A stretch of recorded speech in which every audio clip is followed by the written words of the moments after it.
네, 오늘 말씀을 가지고 고난을 낭비하지 말라, 고난을 낭비하지 말라라는 제목으로 하나님 말씀 전하겠습니다. 한번 제목만 기억하시라는 의미로 한번 같이 보시겠습니다. 고난을 낭비하지 말라. 아멘. 오늘 욥기 1장 전체의 내용을 다루지만 저희가 20절에서 22절 마지막 그것을 중점적으로 다루기 위해서 본문은 그렇게 정했습니다. 자, 고난이라고 하는 것은 갑자기 또 원치 않는 모습으로 우리 자신과 또 우리 주변에 찾아오곤 합니다. 얼마 전에 꺼진 그 LA 산불 있죠. 80여 명의 그 인명피해가 있었고 17,000여 채의 건축물이 탔습니다. 이것으로 인해서 20만 명 이상의 그 이재민들이 나왔고, 그 경제적인 손실은 말할 것도 없습니다. 최근입니다. 1월 30일 저희가 지내고 있는 이곳 그 포토맥 강에서는 비행기 사고로 그 67명 전원이 안타깝게 목숨을 잃었습니다. 또 그 다음 날이죠. 1월 31일 필라델피아에서도 그 의료 수송기가 추락해서 또한 많은 사람이 죽었고, 또 그 파편이 800m 떨어진 곳에 식당에서 밥을 먹는 사람의 머리도 다치게 했다는 기사도 봤습니다. 조금 전이지만 한국에도 그런 비슷한 사건이 있었습니다. 12월 29일이었습니다. 무안 공항에서 그 제주 항공 사고 그 여객기가 있었습니다. 181명 중에서 179명 거진 전원이 다 사망한 참으로 안타까운 그런 사고였는데, 그들의 마지막 점검에는 문제가 없다는 그런 기록이 남아 있습니다.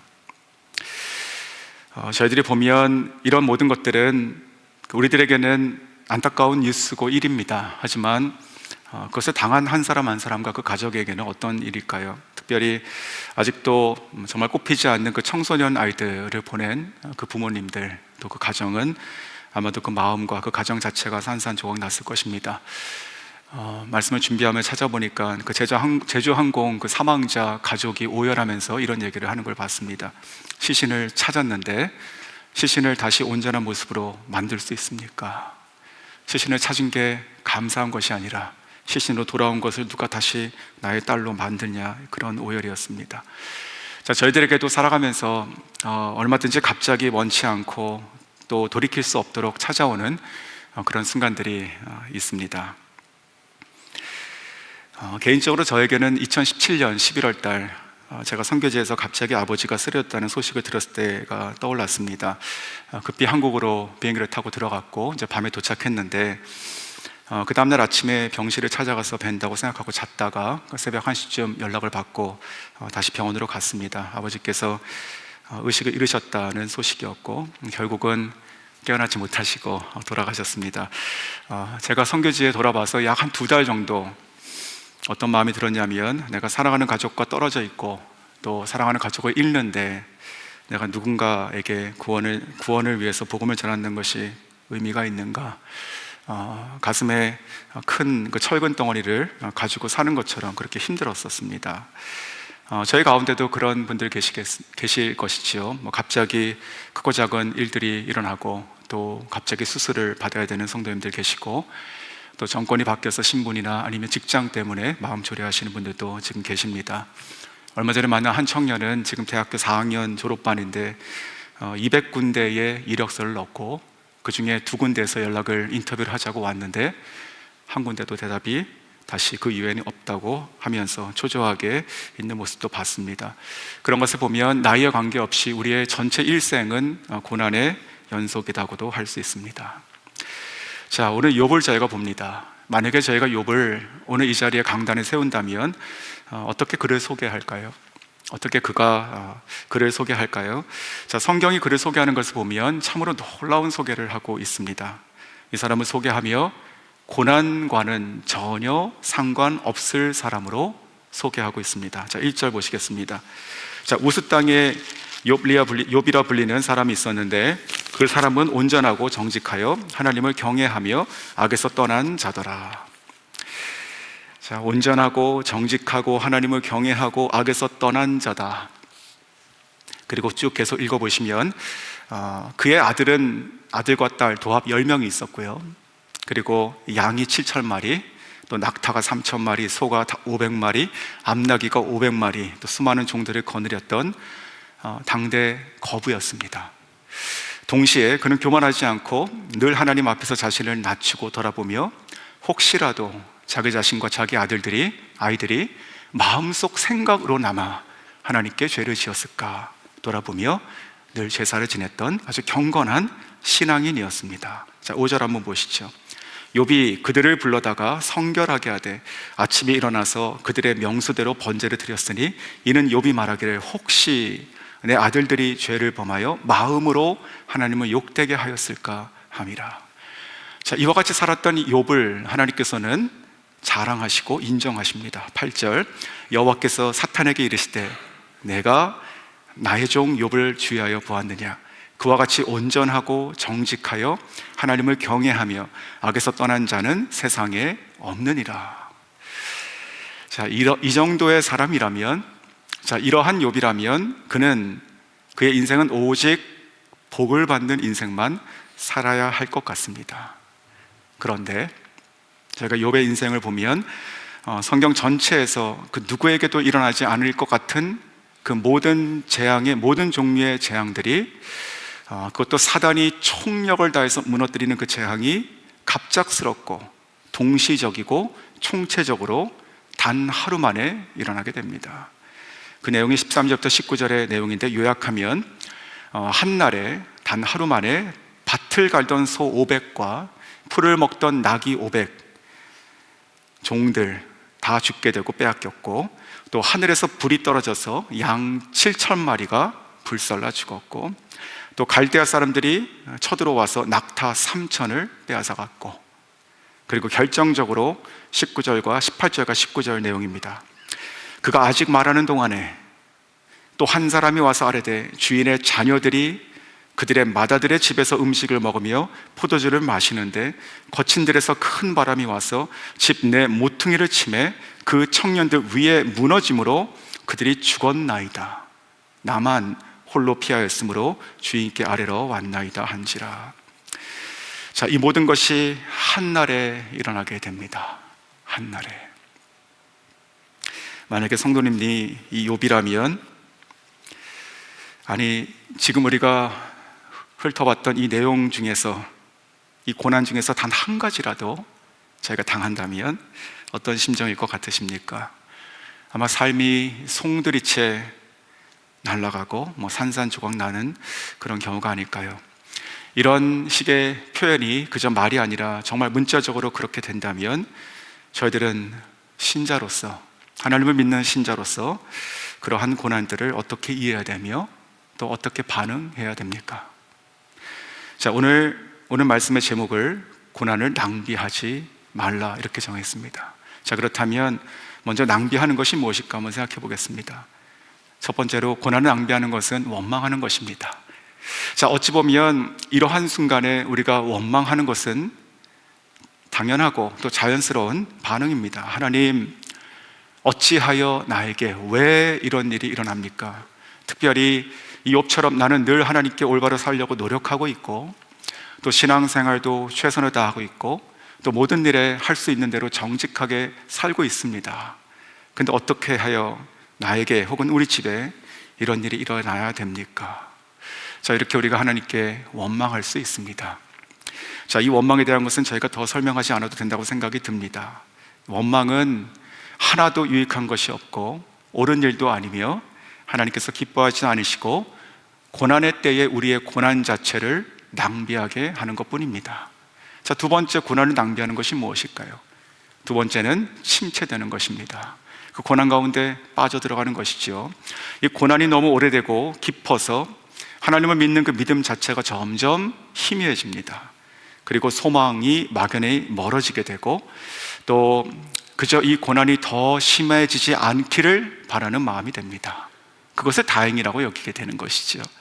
자, 이거 자체가, 즉 고난 자체에 나의 인생이 그냥 침체가 되는 것, 이것은 우리가 고난을 낭비하는 것입니다. 선교지에서 한국을 방문했던 어느 해 이야기인데, 그때 제 처가 오랜만에 만나고 싶은 분이 있다 이런 얘기를 한 적이 있었습니다. 바로 자기의 그 중학교 때 그 전도사님과 사모님을 뵙고 싶다, 이런 얘기였습니다. 그 전도사님과 사모님, 왜냐하면 제처가 그 중학교 2학년 때 예수님을 인격적으로 영접했기 때문에 그런 것 같습니다. 그 사모님은 아주 성격이 아주 밝은 분이셨고, 또 간호사로서 참 사랑이 많으시고, 그 천성이 그 아이들을 잘 돌보는 그런 분이셨고, 또한 당시에 그 일본 선교를 꿈꾸시는 그런 젊은 그 전사님의 부인이었습니다. 자, 그 이야기가 이제 그 시간이 많이 지나서 그때 그 모습을 기억한 그 중학생 아이가 이제는 성인이 되어서 선교사가 된 것이죠. 그래서 찾아뵈면 또 얼마나 기쁘고 감사할까, 이제 그런 생각을 하고 찾아뵙게 되었습니다. 같이 갔는데 참으로 오랜만에 찾아뵌 것이죠. 근데 결국 그분을 만나러 갔던 그 집 아파트에서 그 사모님이 내려오지 않으셨습니다.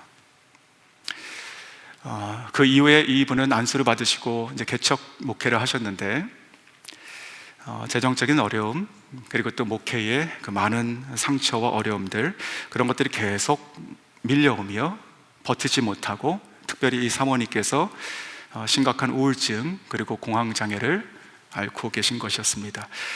그렇게 이뻐했던 그 아이가 어린 되어가지고 선교사가 되어서 찾아왔는데 너무 보고 싶어 했지만 그 집 밖 문을 열고 몇 걸음 내려오지 못하셨습니다. 자, 우리들의 영적 상태가 그럴 수 있는 것이지요. 물론 그분의 경우는 참으로 힘든 안타까운 일이죠. 저희가 당사자가 아니면 그 고통을 알 수가 없습니다. 하지만 저희가 고난 가운데 있으면서 우리 자신을 그렇게 내어둔다면, 그러면 그것은 우리가 고난을 낭비하는 것입니다. 고난 가운데 우리의 인생을 그저 낭비하게 되는 것이죠. 하나님께서 결코 원하시는 것이 아니고 우리 인생도 하나님 빠져나올 길이 없는 것이죠.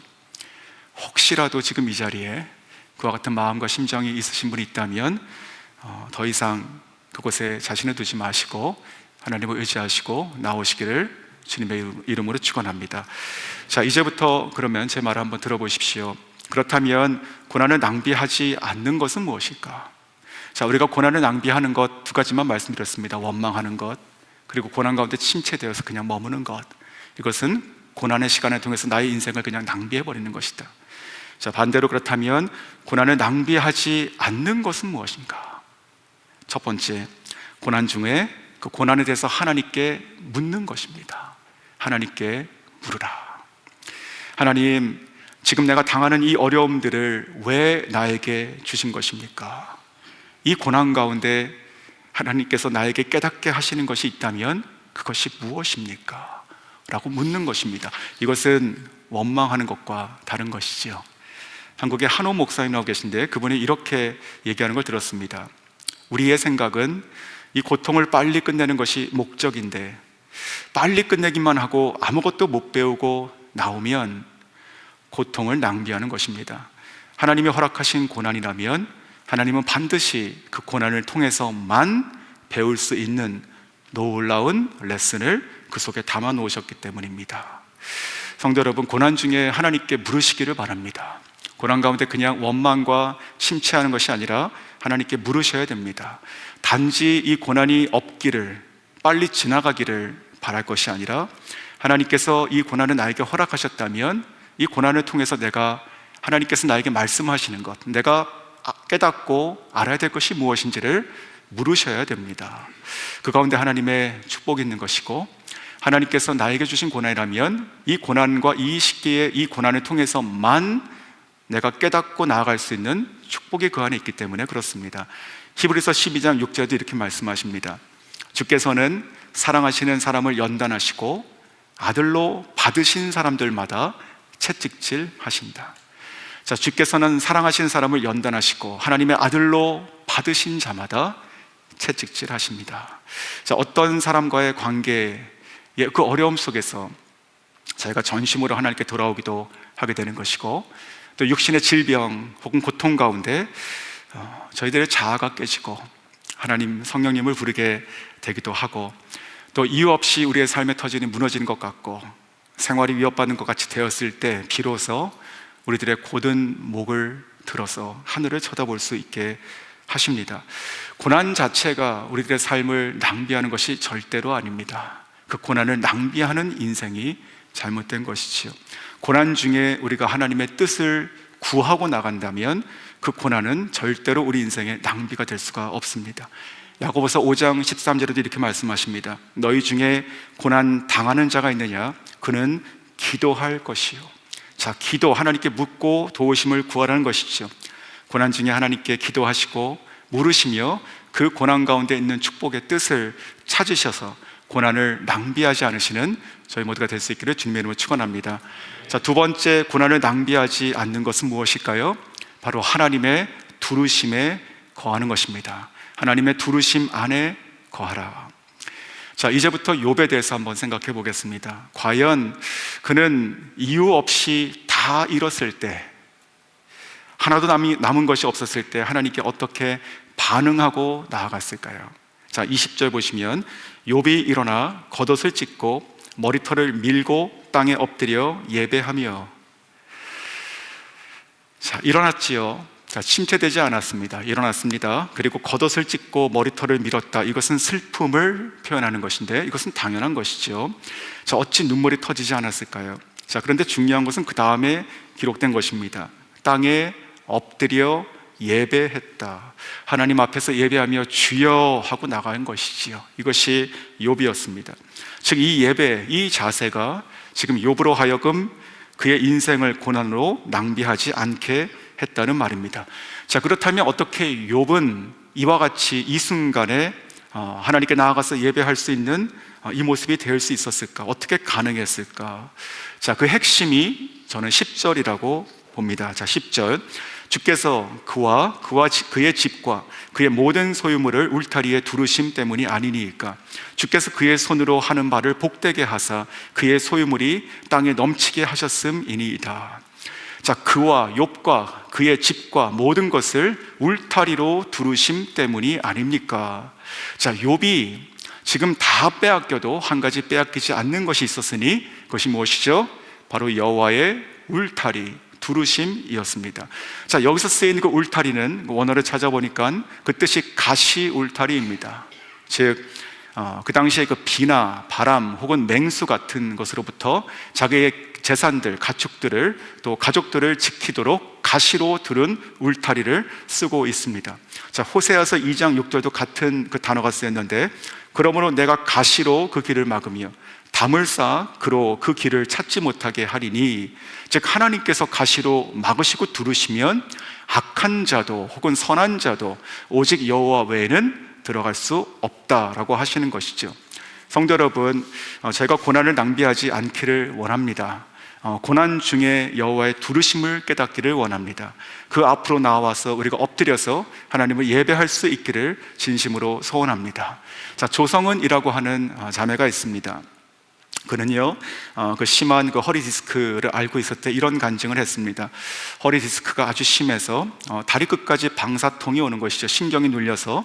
그래서 이제 엄지발가락도 움직이지 못하고 또 피부의 감각들이 하나도 없어지고, 또 며칠 지나니까 이제는 다리가 자기의 뜻과 관계없이 막 흔들리기도 하고, 정말 온 그 몸이 움직이지도 않고, 그러나 신경이 눌려서 전기에 번개를 맞는 것 같은 고통으로 병원을 찾아가 보니까 빨리 큰 병원 가서 MRI 찍고 수술하라 이렇게 들은 것이죠. 막막한 그 마음을 가지고 집에 돌아와서 방 안에 누워서 생각하게 된 것입니다. 하나님, 어떻게 나에게 이런 일이 있고 이거 도대체 어떻게 합니까? 내가 이제 이렇게 끝나는 것입니까? 자, 그러면서 이 자매가 자기가 알고 있는 기도해주는 한 권사님께 기도 부탁하는 문자를 보내게 됩니다. 그때 이 문자를 받았던 권사님께서 이렇게 짧은 답 문자를 보냈는데 이렇게 얘기합니다. 언제나 하나님은 옳으십니다. 자, 이렇게만 답이 왔습니다. 그런데 놀라운 것은 그 문자를 받고, 자, 이것이 누군가에는 위로가 하나도 안 되는 얘기죠. 하지만 이 문자를 받고 그 자매가 깨닫게 됩니다. 맞다. 내가 어떤 상황이든 상관없이 하나님께서는 언제나 옳으시다. 내가 그것을 지금 정말 믿기를 원하시는구나. 지금 나 이 상황 가운데 정말 믿기를 원하시는구나. 자, 그러면서 여전히 몸이 굳어있는 상태에서 방 안에 누워서 위에 있는 형광들을 바라보는데 순간 마치 하나님의 은혜가 자기를 두르고 덮어 있는 것을 느끼고 그 가운데 있는 그 환한 그 방이 마치 하나님의 은혜의 빛으로 충만하게 자기를 감싸고 있는 것처럼 깨닫게 됩니다. 자, 이분이 쓴 복음성가 가사에 이런 가사가 있습니다. 어둠 속 헤매이던 내 영혼, 갈 길 몰라 방황할 때에 주의 십자가 영광의 그 빛이 나를 향해 비추어 주셨네. 주홍빛보다 더 붉은 내 죄 그리스도의 피로 씻기어 완전한 사랑 주님의 은혜로 새 생명 주께 얻었네. 은혜 아니면 나 서지 못하네. 십자가의 그 사랑 능력 아니면 나 서지 못하네. 저희 가운데도 여러 가지 고난 중에 특별히 내가 갇혀 있다고 여기시는 분이 계십니까? 경제적으로 출구가 없고요, 또 위축되고 움직이지 못할 것 같고 여러 가지 질병과 두려움으로 오래되어서 하나님께서 고쳐주실까라고 하는 막연한 마음으로 박혀 있고, 하지만 성도 여러분, 그러한 중에 있다 하더라도 오늘 말씀을 통해서 우리가 깨닫는 것처럼 저희들은 고난을 낭비하지 않으시길 원합니다. 하나님께서는 여러분을 사랑하시고 저희 모두를 그 영원한 사랑으로 지금도 여호와의 울타리로 두르시고 계심을 믿으시기 바랍니다. 시편 5편 12절에 이렇게 말씀하십니다. 여호와여, 주는 의인에게 복을 주시고 방패로 함같이 은혜로 그를 호위하시리이다. 자, 은혜로 우리를 둘러싸죠. 자, 시편 139편 5절에도 주께서 나의 앞 뒤를 둘러싸시고 내게 안수하셨나이다. 자, 이러한 자가 무엇을 두려워할까요? 자, 시편 3편 5절에도 이렇게 얘기합니다. 내가 누워 자고 깨었으니 여호와께서 나를 붙드심이로다. 자, 우리가 심지어 매일매일 하고 있는 모든 일상, 그것이 크고 작은 것들, 이 모든 것이 하나님의 붙드심이고 여호와의 울타리에 보호하심이고 두르심이다 라고 하는 고백입니다. 자, 그러므로 고난 중에 계신 성도님들이 계시다면 욥과 같이 고난에서 일어나서 이 여호와의 울타리에 거하며 그분을 예배함으로 나아가십시오. 그러므로 우리가 지금 우리의 당하는 고난을 낭비하지 않기를 주님의 이름으로 축원합니다. 자, 세 번째, 고난을 낭비하지 않는 세 번째는 무엇인가요? 바로 고난 중 찬송을 올려드리라. 고난 중에 찬송을 올려드리라. 자, 욥이 이제 하나님께 나아가서 한 고백을 들어보십시오. 21절입니다. 이르되 내가 모태에서 알몸으로 나왔사온즉 또한 알몸이 그리로 들어가올지라. 주신 이도 여호와시요 거두시는 이도 여호와시오니 여호와의 이름이 찬송을 받으실지니이다. 아멘. 자, 욥은 이 고난의 한복판에서 찬송을 올려드리고 있습니다. 이 고난이 다 지나가고 저 여러분이 잘 아시는 것처럼 그 모든 것이 갑절로 다시 보상받은 그때 한 것이 아니고 하나도 안 남았을 때, 단 하루에 모든 것을 잃었을 그때 그의 입을 열어서 하나님을 찬송하고 있습니다. 이 고난의 가장 깊고 어둡고 아픈 중에 가장 빛나는 찬송을 하나님께 올려드리고 있습니다. 자, 이 찬송은 하나님을 전적으로 신뢰하는, 하나님의 주권을 온전히 신뢰함으로만 가능한 것입니다. 지금 나에게 일어나고 있는 이 많은 일들, 말도 안 되고 이해도 되지 않는, 속상하고 아프고, 그래서 내 안에 수많은 신앙적인 질문들이 일어나고, 그런 것들로 나의 마음이 어지럽혀져 있고 하나님을 원망하고 그러지 않고, 바로 지금 이 순간 내가 이해가 하나도 안 되니, 그러나 내가 신뢰하는 그분을 향해서 나의 입술을 열어서 첫 고백이 무엇이냐면 여호와의 이름이 찬송을 받으실지어다. 사랑하는 성도 여러분, 고난 중에 올려드리는 찬송이야말로 그 가치를 매길 수가 없는 참으로 높은 가치의 빛나는 찬송입니다. 고난 중에 드리는 찬송, 고난 중에 드리는 찬송은요, 저 여러분만이 이 땅 가운데 고난받는 이 땅에서만 드릴 수 있는 찬송이기 때문에 그렇습니다. 하나님께서 영원히 기억하실 찬송이기 때문에 그렇습니다. 저희 모두는요, 우리는 천국을 소망합니다. 고통이 없는 그곳 천국 맞죠? 천국에는 더 이상 눈물도 고통도 아픔도 없습니다. 고난이 없어요. 그러므로 성도가 고난 가운데 하나님을 진정으로 신뢰함으로 눈물로 하나님께 상한 마음을 들여서 하나님을 찬송할 수 있다. 이것은 오직 우리가 이 땅에 사는 동안에, 이 땅에 우리가 오직 고난 가운데 있는 동안만 할 수 있는 고귀한 찬송입니다. 오직 이 고난 중 찬송만이 진정으로 예수님을 믿고 그 믿음 가운데 짧은 인생을 살아가는 저 여러분 가운데 우리가 하나님께 영원히 가져갈 수 있는 찬송이 되는 것입니다.